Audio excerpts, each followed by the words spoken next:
नमस्कार। भारतीय स्वतंत्रता संग्राम के पन्नों में एक बड़ा ही दिलचस्प दौर आता है। एक ऐसा दौर जब दो बिल्कुल अलग-अलग लोग एक ही नाम के दो आंदोलन चला रहे थे। जी हाँ, हम बात कर रहे हैं होम रूल आंदोलन की। वो आंदोलन जिसने भारत की सोई हुई राजनीतिक चेतना को मानो झकझोर कर रख दिया और आज़ादी के संघर्ष में एक नई जान फूंक दी। तो सवाल यही उठता है कि आखिर ये कैसे हुआ? कैसे दो अलग-अलग धाराएं जिनका लक्ष्य एक ही था, एक ऐसी जबरदस्त ताकत बन गईं कि ब्रिटिश साम्राज्य को भी अपनी नीतियों पर दोबारा सोचने पर मजबूर होना पड़ा। चलिए, आज इसी कहानी को परत दर परत खोलते हैं और समझते हैं। बात है साल 1916 की। सोचिए, एक तरफ पूरी दुनिया पहले विश्व युद्ध की आग में झुलस रही थी और दूसरी तरफ ठीक उसी वक्त भारत में एक नई राजनीतिक ऊर्जा करवट ले रही थी।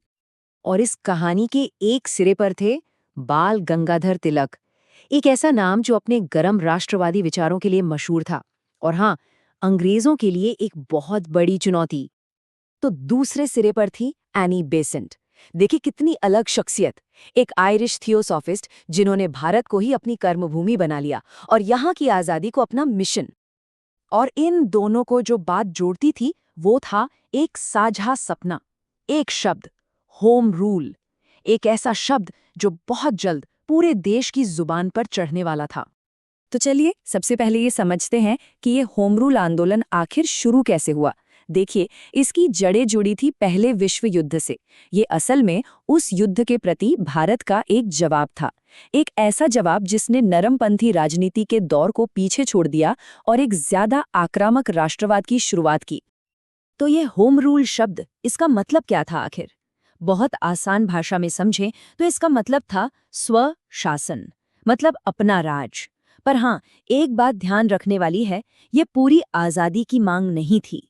ये मांग थी ब्रिटिश साम्राज्य के अंदर ही रहते हुए ऑस्ट्रेलिया और कनाडा जैसा दर्जा पाने की। मतलब देश के अंदरूनी मामले हम भारतीय खुद चलाएंगे। और ये पूरा आइडिया आया कहाँ से था? ये आया था आयरलैंड के एक कामयाब होम रूल आंदोलन से। अब कहानी में आगे बढ़ते हैं और बात करते हैं पहली बड़ी पहल की, तिलक की होम रूल लीग। तिलक, जिन्हें अंग्रेज भारतीय अशांति का जनक कहते थे, वो जेल से छूटने के बाद राजनीति में एक बिल्कुल नई ऊर्जा के साथ लौटे थे। और उनकी वापसी की रफ्तार देखिए जरा। 1914 में जेल से रिहा हुए और कुछ ही महीनों के अंदर उन्होंने कांग्रेस में अपने गरमपंथी साथियों की वापसी पक्की कर दी। और फिर अप्रैल 1916 आते आते बेलगाम में उनकी अपनी इंडियन होम रूल लीग की स्थापना भी हो गई। मतलब ये एक बहुत ही सोची समझी और तेज राजनीतिक चाल थी। तिलक का फोकस ना बहुत ही स्ट्रेटेजिक था। उन्होंने अपनी लीग का काम महाराष्ट्र, कर्नाटक और मध्य प्रांत तक ही रखा। क्यों? क्योंकि ये वो इलाके थे जहां उनका सबसे ज्यादा असर था। और उनका सबसे बड़ा हथियार, उनके दो अखबार, अंग्रेजी में मराठा और मराठी में केसरी। इन अखबारों की वजह से उनकी बात सीधे आम लोगों तक पहुंचती थी और होम रूल का संदेश जंगल की आग की तरफ फैल गया। तिलक का तर्क कितना सरल और कितना असरदार था, ये इस बात से पता चलता है। उन्होंने स्वराज की तुलना एक ऐसे बेटे से की जो अब बड़ा हो गया है, समझदार हो गया है और अब वो अपना हक मांग रहा है, अपनी विरासत। सोचिए, ये एक ऐसी मिसाल थी जिसे हर कोई आसानी से समझ सकता था। और इसी लोकप्रियता का नतीजा था कि आंदोलन के दौरान ही जनता ने उन्हें एक उपाधि दी, लोकमान्य। इसका मतलब क्या है?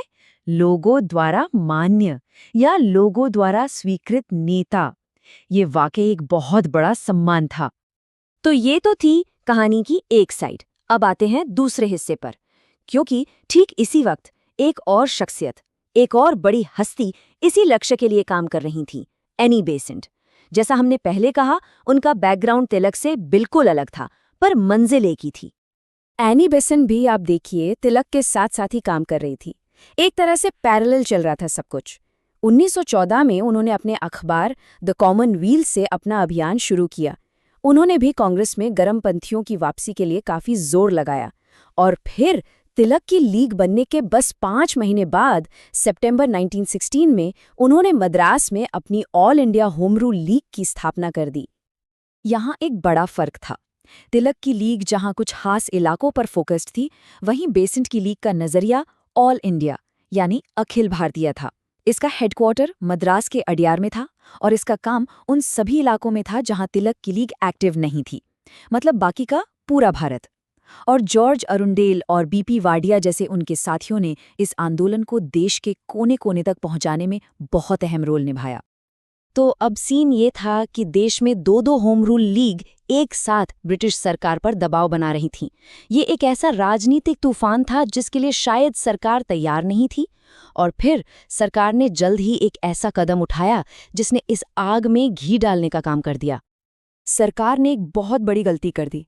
जून 1917 में उन्होंने एनी बेसेंट को गिरफ्तार कर लिया, और इसका नतीजा ये हुआ कि पूरे देश में जबरदस्त विरोध प्रदर्शन शुरू हो गए।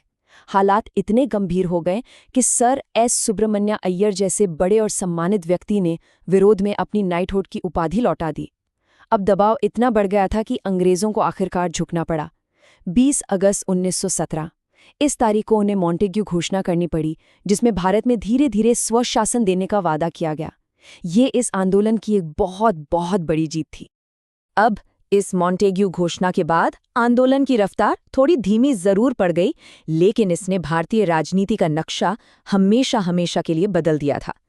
इसकी जो विरासत थी वो बहुत गहरी और दूर तक जाने वाली साबित हुई। इसका असर कई लेवल्स पर दिखा।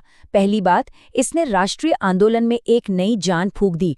दूसरी और सबसे बड़ी बात, इसने सालों से बटे हुए नरमपंथियों और गरमपंथियों को एक मंच पर ला खड़ा किया। साथ ही राजनीति में महिलाओं की भागीदारी भी बढ़ी। लेकिन शायद इसका सबसे बड़ा योगदान ये था कि इसने जोशीले राष्ट्रवादियों की एक ऐसी पूरी पीढ़ी तैयार कर दी जो आगे चलकर गांधी जी के बड़े जन आंदोलनों की रीढ़ की हड्डी बनी। तो आखिर में हम ये कह सकते हैं कि होम रूल आंदोलन सिर्फ एक घटना नहीं थी।